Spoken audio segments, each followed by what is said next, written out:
आज ही मुझे एक लेडी ने फ़ोन किया कि मेरे पति की डेथ हो गई है, क्या मैं उनसे मुलाकात कर पाऊँगी?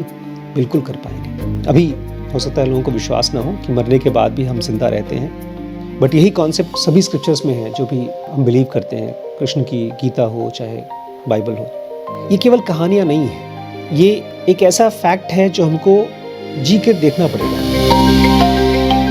नमस्कार दोस्तों, स्वागत है आपका इस मिस्टिकल सीरीज़ में जो मृत्यु के बारे में है, डेथ के बारे में है। मरने के बाद हमारा क्या होता है उसके ऊपर theory with some hypnotic experiences doctor Michael ने अपनी किताब डेस्टिनी ऑफ सोल में कवर किया है। और इसमें जो भी इंसान को उन्होंने कवर किया है, जिसको भी हिप्नोटाइज़ किया है और पास में लेकर गए हैं, उन सबको एक ग्रुप में नहीं डाल दिया कि सब एक ही जैसे हैं। अलग अलग लोग अलग अलग मैच्योरिटी के हैं। एक आदमी जो बहुत क्रूड है, वो मरने के बाद हील होता है, वहाँ पर उसको कोई सज़ा नहीं मिलती। आज मेरी किसी से बात हो रही थी तो बोले थे कि डर से अगर कोई आदमी अच्छा काम करता है, हाँ मैं काउंटर वहीं बाहर था तो एक भाई साहब बोल रहे थे कि अच्छा करो ताकि हमारे साथ अच्छा हो, अगर बुरा करेंगे तो हमारे साथ बुरा होगा। अगर ऐसा है तो ये बहुत क्रूड है। अगर आप ऐसा करते हैं कि आप अच्छाई इसलिए करते हैं क्योंकि आपके साथ अच्छा हो, तो ये बिज़नेस है। इससे भी ज़्यादा ख़राब लोग होते हैं, वो किसी के साथ अच्छा नहीं करते, उनको अच्छाई और बुराई का एहसास ही नहीं है। वो इससे भी ख़राब कंडीशन के लोग हैं लोग बुराई करते हैं लोगों का। हिटलर जैसा इंसान, उसने करोड़ों लोगों के साथ बुरा किया, केवल अपने मन में बैठी हुई धारणा के लिए कि जूस ख़राब होते हैं और हम अच्छे लोग हैं। तो ऐसे लोग जब मरते हैं तो ये जाते हैं एक हीलिंग फेज़ में, जिसके बारे में हमने पहले पढ़ा। अब सेकंड स्टेज के जो लोग होते हैं वो होते हैं जो थोड़ा बहुत अच्छाई बुराई का ख्याल उनके मन में आना शुरू हो जाता है। अब वो डरते हैं, बुराई रोक नहीं पाते क्योंकि बुराई किस चीज़ से चालू होती है? अनअवेयरनेस से निकले हुए हैबिट्स से। अगर कोई भी चीज़ हम अनअवेयरनेस में करते हैं, खाना खाना, चाय पीना, शराब पीना, सिगरेट पीना, दोस्तों के साथ में गप्पे मारना, उन गप्पों में ऐसे चीज़ें बोलना या करना, जैसे अभी हम लोग ने MI का सीरीज़ पढ़ा और उसमें हमने पढ़ा कि कैसे अगर आप अपने बच्चे को कहते हैं तुमने 10 में से 1 नंबर क्यों पाए, 10 क्यों नहीं पाया, ये एक बहुत ही अनअवेयर स्टेट है आपके बच्चे में। अगर आप कॉन्फिडेंस डालना चाहते हैं, सही तरीका ये होगा, अरे 10 में से 1 तो लाए तुम, 0 नहीं आया, तो कौन सा क्वेश्चन था जो तुमको आता था? ये एक अवेयर स्टेटमेंट है। कृष्णमूर्ति बोला करते थे, कैसे तुम चलते हो, कैसे कपड़े पहनते हो, कैसे बैठते हो, ऐसी छोटी छोटी चीज़ों को देखना शुरू करो। और फिर आते हैं बहुत ही मैच्योर सोल्स। ये लोग जब मरते हैं ना, इनकी सबसे पहले मुलाकात होती है उनके साथ जिनको ये बहुत प्यार करते हैं। आज ही मुझे एक लेडी ने फ़ोन किया कि मेरे पति की डेथ हो गई है, क्या मैं उनसे मुलाकात कर पाऊँगी? बिल्कुल कर पाएंगे। अभी हो सकता है लोगों को विश्वास ना हो कि मरने के बाद भी हम ज़िंदा रहते हैं, बट यही कॉन्सेप्ट सभी स्क्रिप्चर्स में है जो भी हम बिलीव करते हैं, कृष्ण की गीता हो चाहे बाइबल हो। ये केवल कहानियाँ नहीं हैं, ये एक ऐसा फैक्ट है जो हमको जी कर देखना पड़ेगा। हमने अभी रिसेंटली त्रिपुरा रहस्य पढ़ना शुरू किया था। पता है उसमें क्या चीज़ है जो आपको रोज़ करना चाहिए, सोते समय और जगते समय, ताकि आप अपने आप को as a soul, deathless soul जी सकें। बहुत ही प्यारा और बहुत पावरफुल एक्सपेरिमेंट करने के लिए कहते हैं त्रिपुरा रहस्य में गुरु दत्तात्रेय। जब आप सो रहे हैं तो नींद आती है, जिस समय नींद आती है तो आपका कॉन्शियसनेस पूरी बॉडी में से एब्जॉर्ब होता है और एक पॉइंट पर जाकर के चला जाता है, गायब हो जाता है। जैसा नॉर्मली फिल्मों में दिखाया जाता है वैसा नहीं होता नींद। आंखें बंद हुई और आप सो गए। आप जब आंख बंद करते हैं तब भी आप बॉडी ही फील करते हैं। फिर कुछ देर बाद वो अवेयरनेस ऐसे पूरी बॉडी में से सिकुड़ के एक पॉइंट पर जाती है। अगर आप उस सिकुड़ने को फील कर पाए तो आप अपने सोल को जी पाओगे। यही रमण महर्षि ने जिया था जब उनको फील हुआ कि मैं मरने वाला हूँ। उनको लगा कि मैं मरने वाला हूँ तो लेट गए, 15-16 साल के थे। उसके बाद पता नहीं कहाँ से उनको इतना स्ट्रॉन्ग क्रेविंग आई कि मुझे जाना है कहाँ, तिरुवन्नमलाई।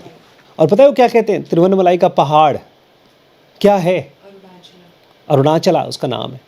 आज भी हर साल उस पहाड़ की एक खास दिन पूजा होती है, परिक्रमा करते हैं सब लोग जो जाते हैं। पता है क्या मानते हैं वो लोग, भगवान शंकर है वो पहाड़ खुद। आज जो हम पढ़ना चाहते हैं बहुत ज़रा सा मैं आपके साथ पढ़ूंगा। This is about sacred sites. हमने कल जो पढ़ा था वो था ऐसी सोल्स जो बहुत एडवांस्ड सोल्स हैं, जो नेचर को हील करती हैं, उनका काम ही है नेचर को हील करना। लेकिन इससे पहले कि मैं उसको पढ़ूँ, मैं आपको ये भी बताना चाहता हूँ, सुबह जब आप उठते हैं ना, तो जिस पॉइंट से, एक बहुत शार्प पॉइंट होता है जिसमें से आपकी सोल, मतलब आपकी कॉन्शियसनेस पूरी बॉडी में फैलती है, उसको एक्सपीरियंस कर सकते हैं आप। एक बार वो एक्सपीरियंस कर लेंगे अंदर जाते हुए और बाहर निकलते हुए, तब आपको डेथ का कोई डर नहीं होगा और आप कभी नहीं कहेंगे कि अरे वो तो मर गया, उसके साथ गलत हुआ। अब मैं त्रिपुरा रहस्य को कवर करूँगा आने वाले दिनों में। इसमें आपकी हेल्प करेगा, अभी आप लोगों से मम्मी कह रही थी ना, मेरी मम्मी, कि हर रोज़ 10 ओम नमः शिवाय किया करो। वो एक थॉट का एक्सपेरिमेंट है जहाँ पर आप अपने माइंड में याद दिलाते हो कि एक ईश्वर है। ईश्वर कौन है, ईश्वर कौन होता है, a state that is deathless. जब आप एक यूट्यूब पे गाना सुनते हो या किसी फिल्म में गाना सुनते हो तो क्या होता है उस समय, आपके ब्रेन में वेव्स चलती हैं और वेव्स इतनी स्ट्रांग होती है आपकी बॉडी को हिलाती हैं। मैं गया था वहाँ रीयूनियन में, कुछ लोग डांस कर रहे थे, एक डॉक्टर साहब मेरे बगल में बैठे हुए थे और देख करके मुस्कुरा रहे थे। कुछ देर बाद उठ करके डांस करने लगे। वो सीनियर थे, काफ़ी देर तक बैठे हुए थे, मुझे देख रहे थे, मुस्कुरा रहे थे कि क्या लोग हैं डांस कर रहे हैं। और कुछ देर बाद खुद ही उठ गए, थोड़ा बहुत डांस किया, थक गए, फिर आके बैठ गए, फिर देखा, फिर से चले गए। तो वो जो गाना चलता है वो आपके ब्रेन को घड़ कुछ करता है, वाइब्रेट करता है, और वो ब्रेन आपकी बॉडी को वाइब्रेट करता है, तो आप जाकर के डांसिंग फ्लोर को वाइब्रेट करते हैं। जब आप एक थॉट के साथ वाइब्रेट कर सकें, अगर आपने मन में एक मंत्र सोचा, ओम नमः शिवाय, एक ऐसा स्टेट, एक ऐसा बीइंग जो मरता तो नहीं है, कभी नहीं मरता, उसके कांटेक्ट में वो सब चीज़ें आती हैं जो मर सकती हैं और मर जाती हैं, लेकिन वो नहीं मरता। और इसके बारे में मम्मी कह रही थी कि 10 बार बोलो, 10 थॉट, 10 बार अगर आपने सोचा तो 10 बार आपने उस डेथलेस, लेकिन हाँ ये मशीन की तरह नहीं होना चाहिए, ओम नमः शिवाय, ओम नमः शिवाय, जैसे पानी डाला था तो हाँ। कल वैभव बता रहा था कि मैं जब बड़ी मम्मी जी जब मुझे बोलती थी कि भगवान शंकर के ऊपर पानी डाल के आओ, तो मैं ले जाता था ग्लास, फेंक करके पानी फेंकता था और चला। ये मस्त था यार, ये तो बहुत अच्छा था। ये हमारा माइंड का, जब उसको किसी चीज़ में मीनिंग नहीं लगता तो क्यों मीनिंग खोजे, क्यों करूं मैं, बल्कि बहुत अच्छी चीज़ है। देखिए सिंपल सी चीज़ है, जो चीज़ें आपको पसंद नहीं आ रही हैं, इसका मतलब आपके माइंड को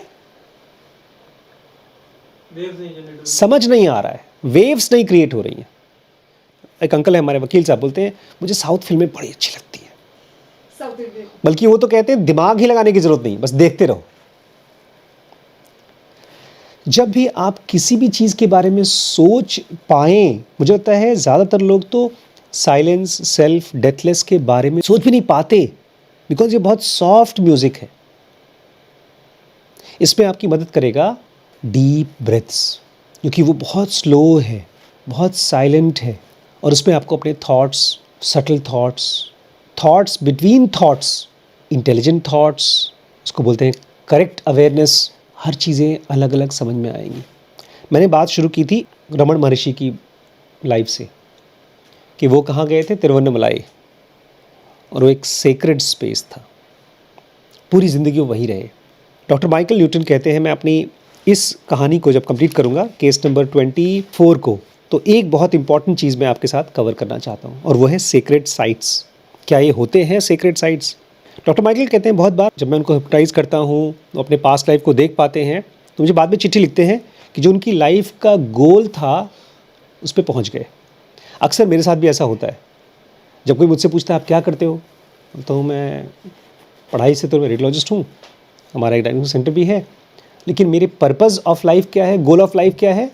लोगों को ज़नोगा सिखाना। यहाँ पर भी बोलते हैं, बहुत से लोग हमसे बताते हैं कुछ सालों बाद कि जो गोल था उसको हमने पहुँच लिया, ये जिसके लिए हम पैदा हुए हैं। बहुत से लोग जो बोलते हैं नेचर को हीलर्स जिसको बोलते हैं, जब वो लोग अपने आप को डिस्कवर करते हैं तो वो लोग लैंडस्केप आर्किटेक्ट बन जाते हैं कि कैसे आप पेड़ पौधों को ऐसा शेप दें कि उसके बीच में आप रह सकें, उनको बिना नुकसान पहुंचाए और उसके साथ रह सकें।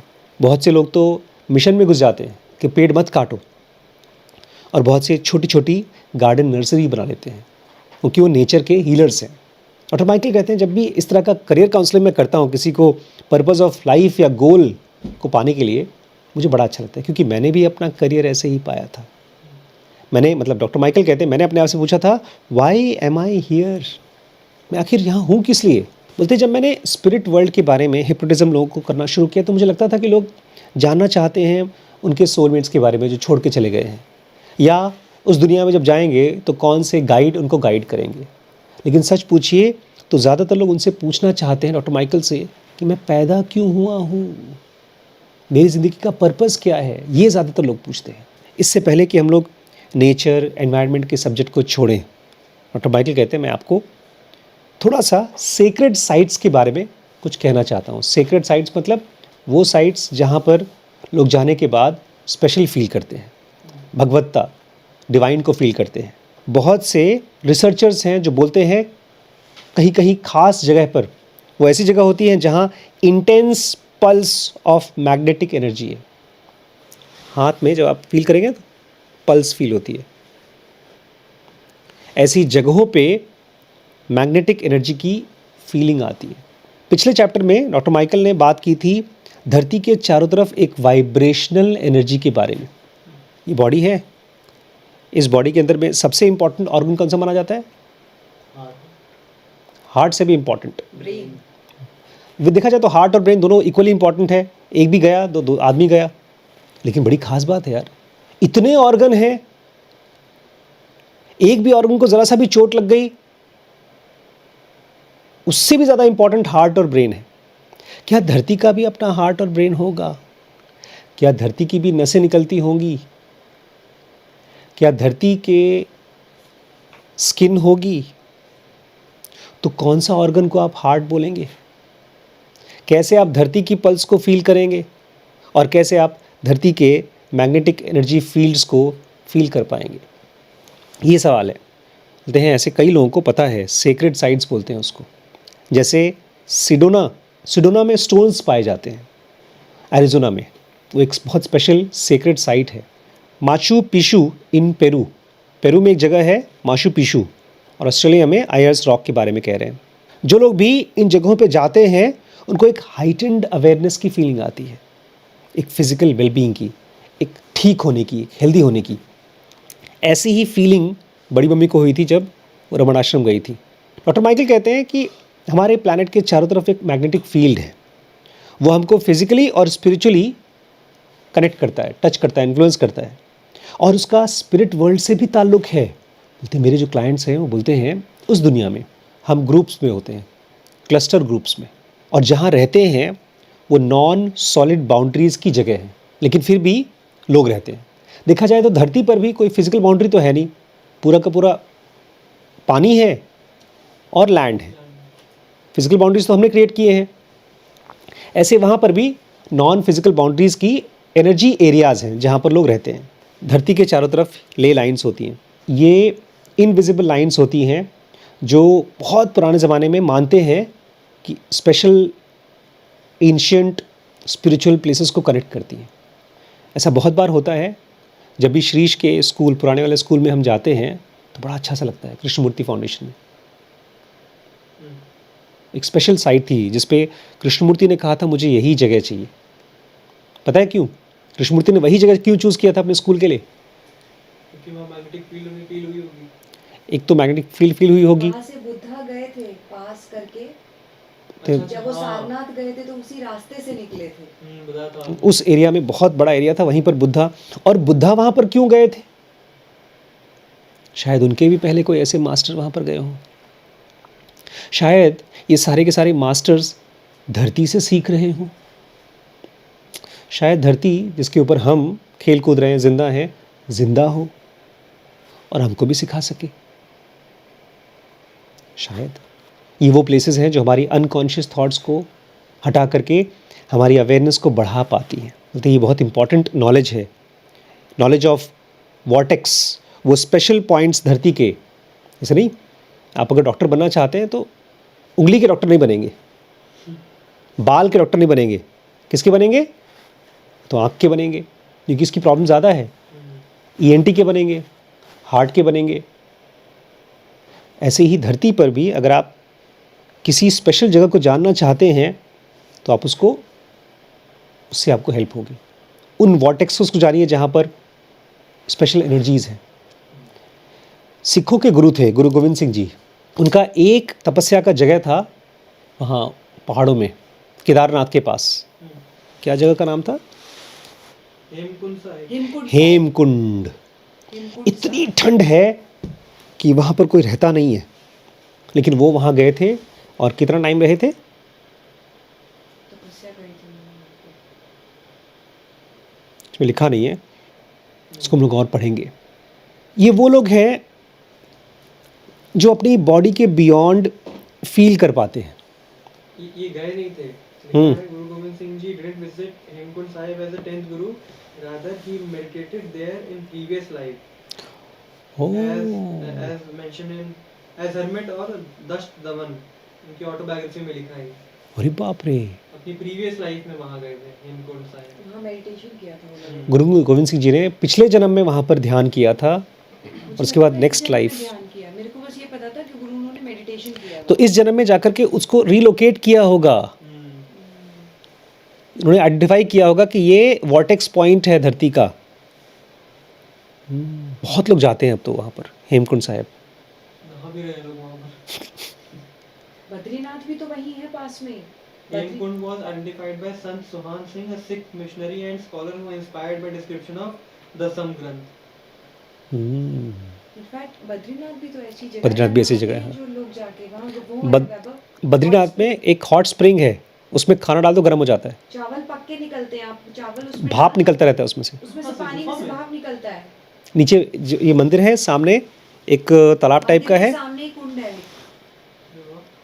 उसमें लोग पॉलीथीन में पैक करके चावल डालते हैं, गर्म हो जाता, पक जाता है, फिर खा लेते हैं। अच्छा, कपड़े में डालते हैं, हाँ। बॉईल हो जाता है चावल।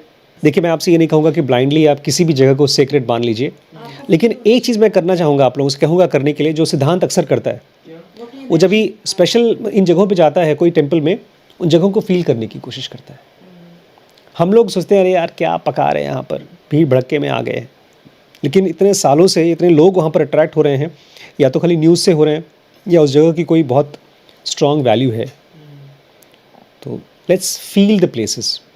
उसके लिए आपको अपनी बॉडी को भी फील करना होगा, अपनी सांस को फील करना होगा, और आप उसी प्रोसेस में देख पाएंगे कि आप बॉडी के अंदर कोई ऐसा कॉन्शियसनेस है, कोई अवेयरनेस है जो हर रोज़ अलग होता है और वापस आता है। ये बॉडी नश्वर है लेकिन वो नहीं। कल पढ़ेंगे सोल डिवीजन एंड रीयूनिफिकेशन, बहुत ही यूनिक टॉपिक है। दोस्तों, सीरीज़ जो आपने अभी भी देखा ये dkbrains.com पे अवेलेबल है, और अब हमने कुछ नया किया है इस प्लेटफॉर्म पे। इसका स्ट्रक्चर हमने पार्ट्स में डिवाइड किया है, क्योंकि बहुत से लोग हैं जो हमारे कोर्सेज ट्राई करना चाहते थे लेकिन नहीं कर पाते थे फ़ीस की वजह से। तो हमने एक ऑप्शन चालू किया है जो फ्री है। अच्छा, उसके बाद अगर आपको लगता है कि नहीं मुझे अब पेड कोर्स करना है, और फाइनली अगर आपने डिसाइड कर लिया है कि आप हमारे साथ लंबे समय तक चलना चाहते हैं, तो एक ऑप्शन है ग्रो, जिसमें हमारी सारी सीरीज़ आपको अवेलेबल है थ्रू आउट द ईयर। लेकिन उसके साथ साथ इसको एक अपॉर्चुनिटी भी बना सकते हैं अपनी अर्निंग का। बहुत ज़्यादा तो नहीं, लेकिन फिर भी कुछ न कुछ आपको अर्निंग होगी जब आप इस सीरीज़ को देखते हैं और किसी और को रेफ़र करते हैं। ट्राई आउट करिएगा, मुझे कमेंट के ज़रिए बताइएगा। आपके सजेशंस हमारे लिए बहुत इंपॉर्टेंट हैं। मैं वेट करूँगा आपके कमेंट्स का। ठीक है।